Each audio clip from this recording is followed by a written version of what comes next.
Somehow, the movie with the least amount of Star Wars elements is not the worst Star Wars movie.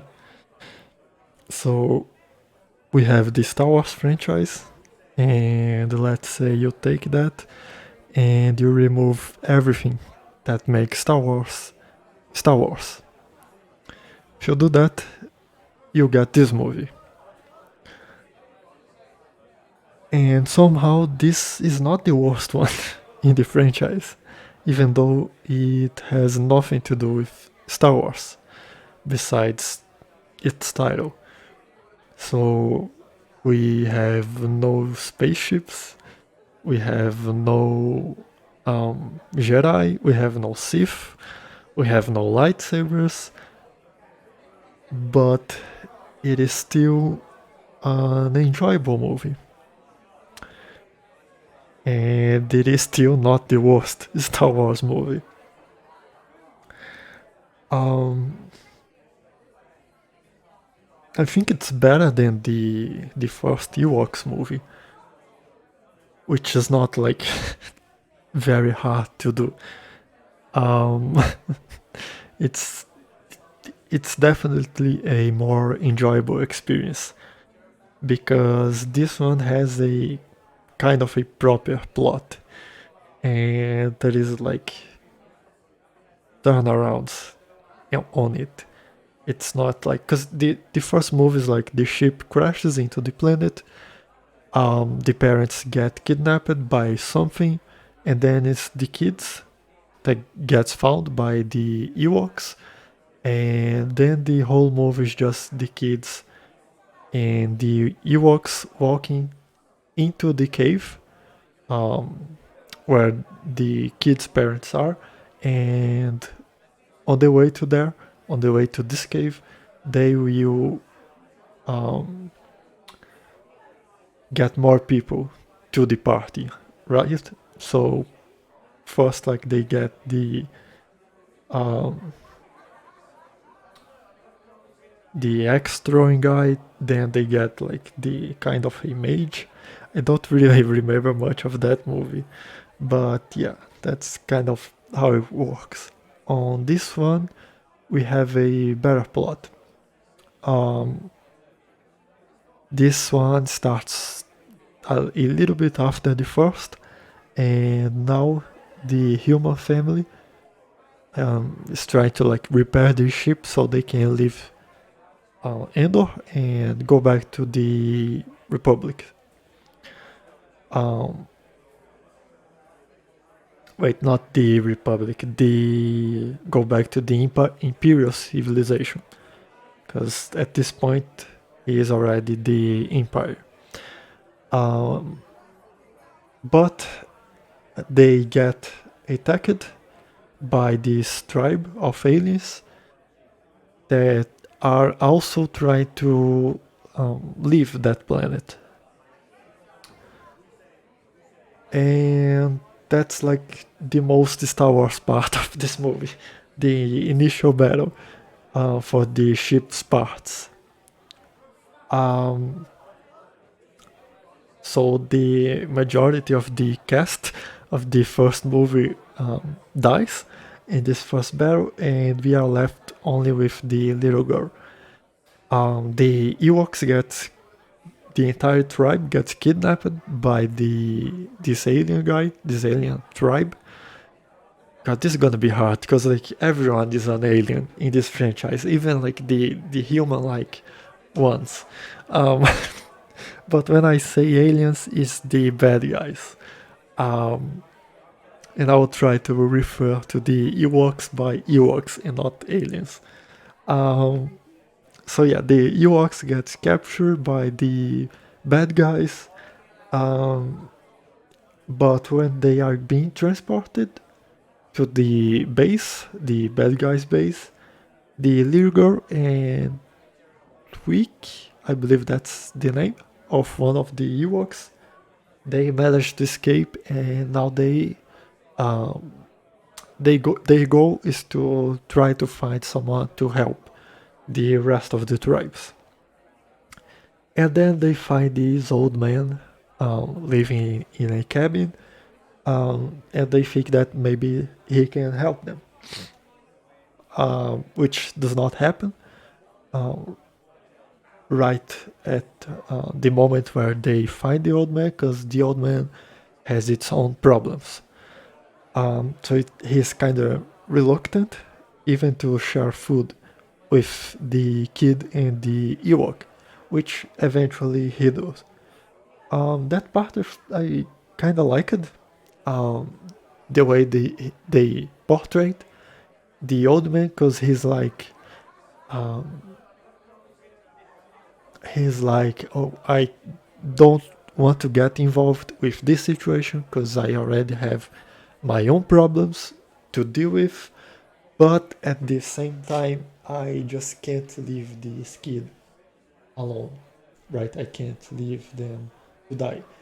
And so he brings the kid to his house and he starts to take care of them. And it's kind of funny because he's like, he says to them, you can stay here for this one night, but tomorrow morning I don't want to see any of you.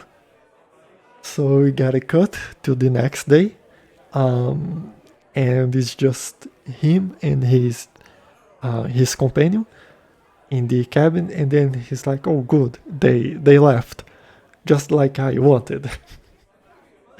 And then the kid and the Ewok just appears in the front of his cabin door with some materials to like make a soup. So that's fine. And then that was funny. And then he just changes the way he's behaving because he's like, "Oh, I didn't want them here anyway, so it's a good thing they left." And then the kid just shows up, and he changes completely. He's like, "Oh, good, let's do this soup then." So it's funny, that part.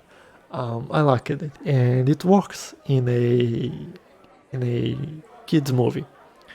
Um, because like if we go back to the my video about Alien Romulus, I was complaining about this kind of stuff, like characters arguing, um, even though they would eventually work together. So in that movie, I don't think it works because it's not a kids movie, and the characters are not like kids or grumpy old men.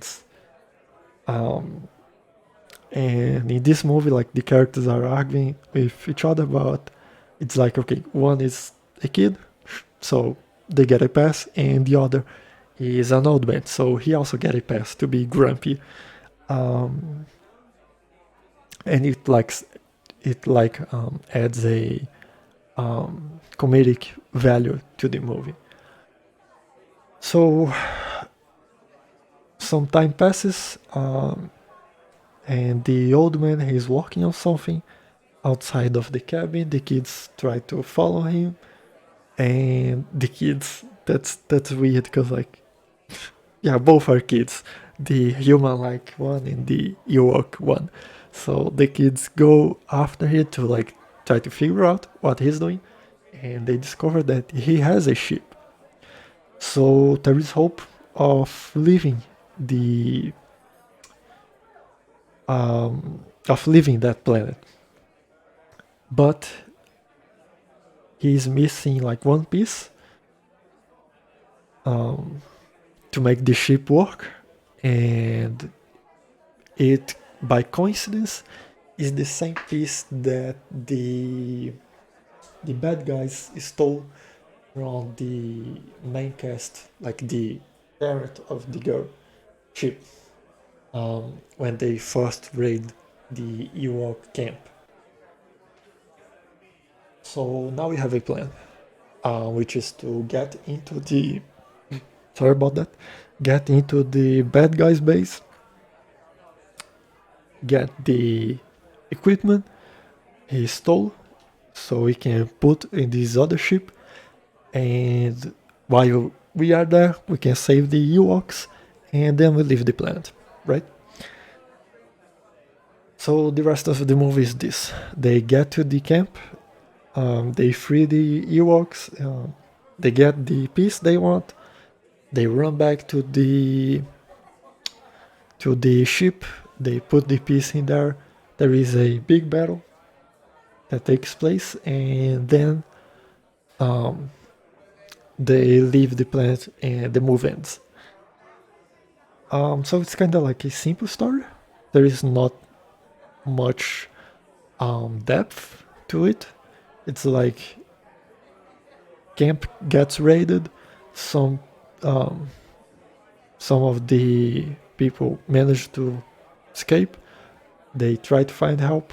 The person they find is kind of reluctant to help, but then he realized that by helping them, I would be helping me.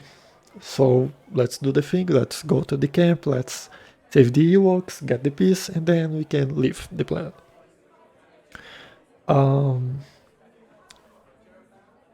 But yeah, going back to what I said in the beginning of this, there is not much Star Wars elements to it,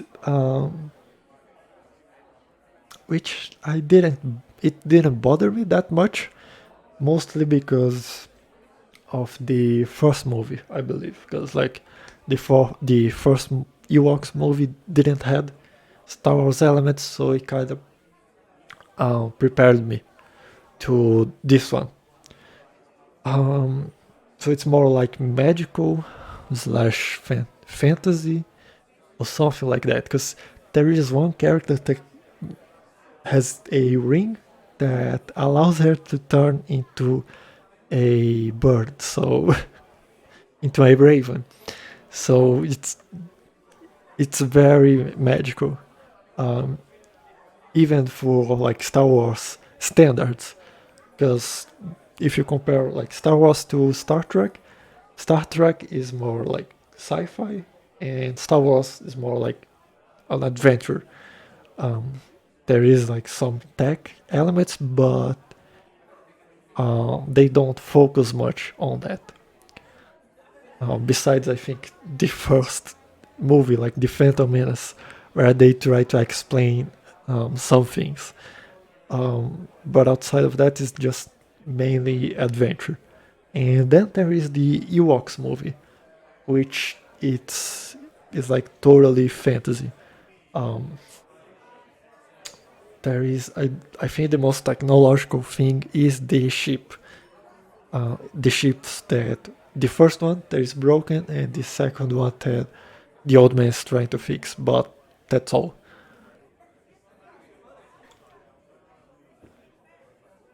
And then we have, as I say, the magical elements.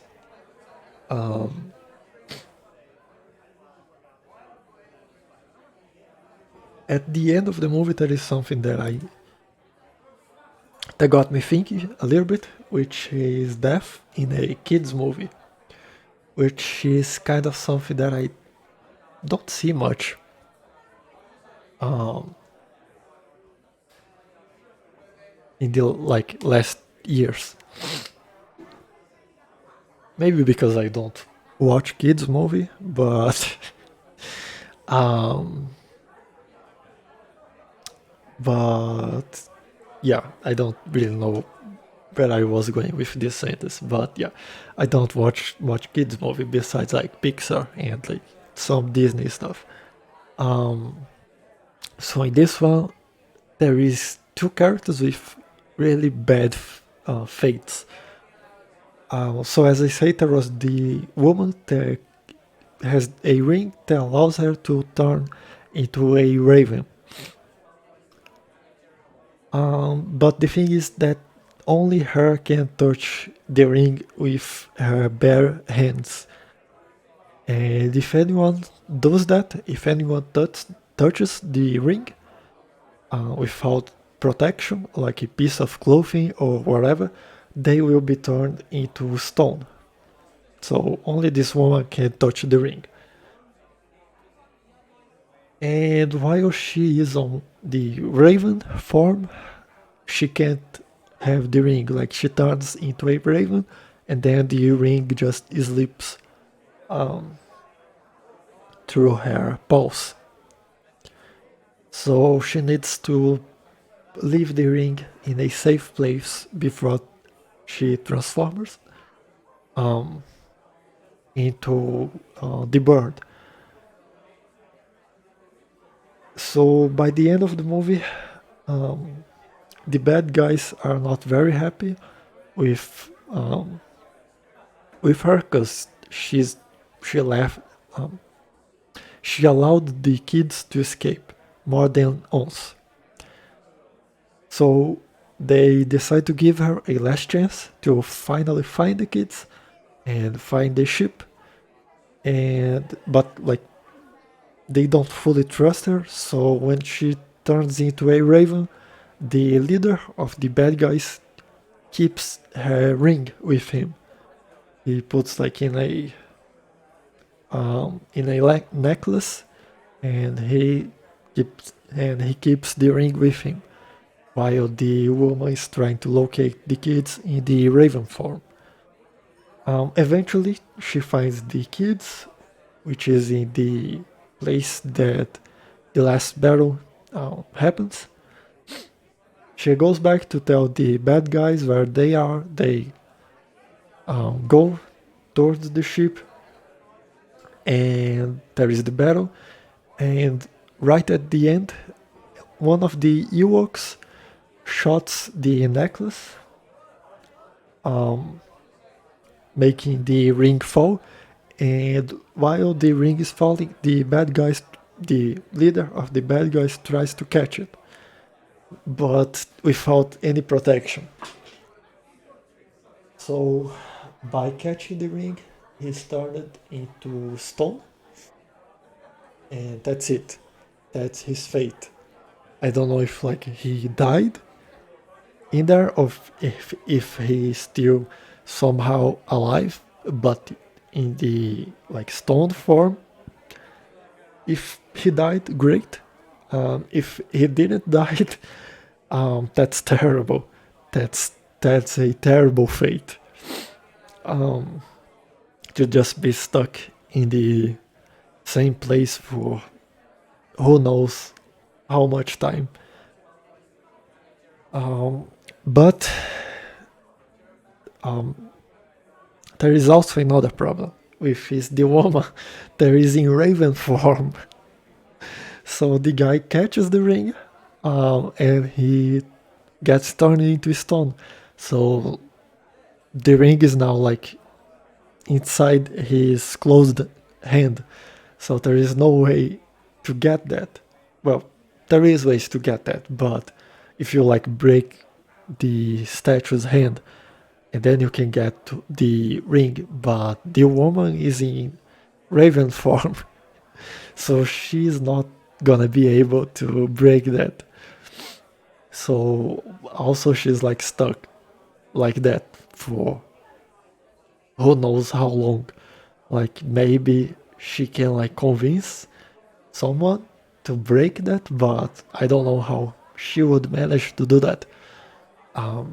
So like the best thing she could do is just to wait until someone finds that stone and decides to like investigate it, and they somehow manage to like see that there is a ring inside that statue. So she would have to wait for them to like break it, and then she would have to hope that the person breaking also does not grab the ring, so she can like go back to the human form. So again, another fate worse than death, which is like stuff that I don't really see on kids movie anymore. Again, it could be because I don't really watch kids movie, but it could also be because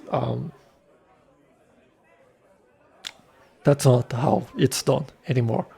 Like, let's say pets that movie with the talking animals. Um, the villain of that movie, he gets like adopted by a loving family, and then on the second movie, he's one of the good guys. So there is like the movie starts, we get hit by a problem. Um, the main characters need to solve. Um,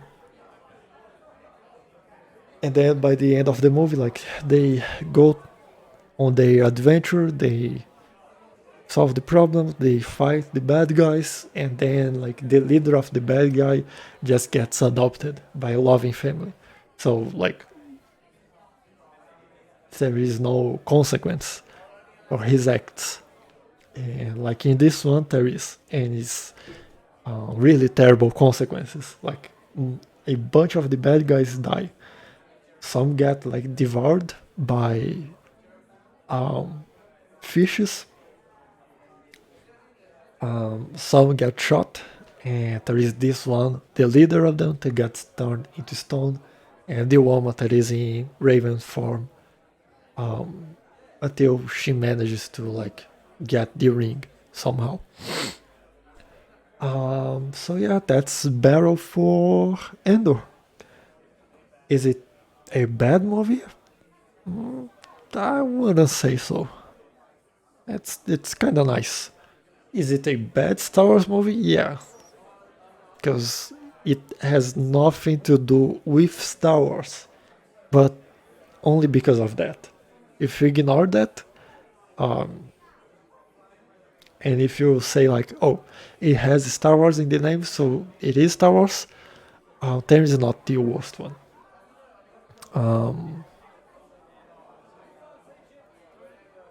So yeah, that's um, that's this movie, and I'm finally free of Star Wars.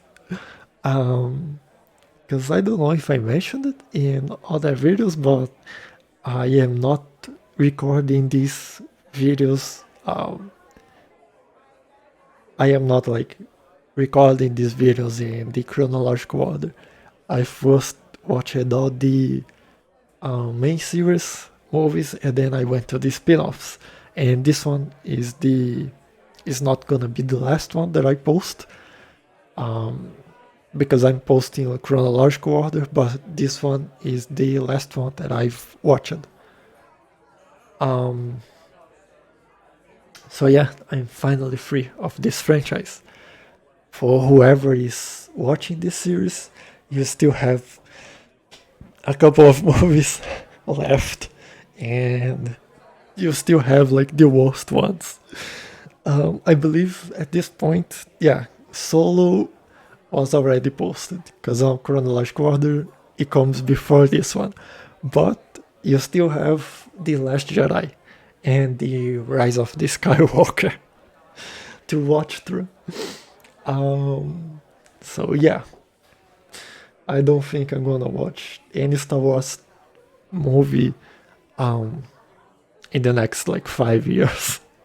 Maybe if a friend of mine decides to like watch Star Wars, like a friend of mine that, damn, my voice is just started fading. Like if a friend of mine that never watched Star Wars, if he decides to, then maybe I'll watch with him. But yeah, I don't think I'm gonna like by my own choice. I don't think I'm gonna watch any Star Wars thing in the next like 5 or so years.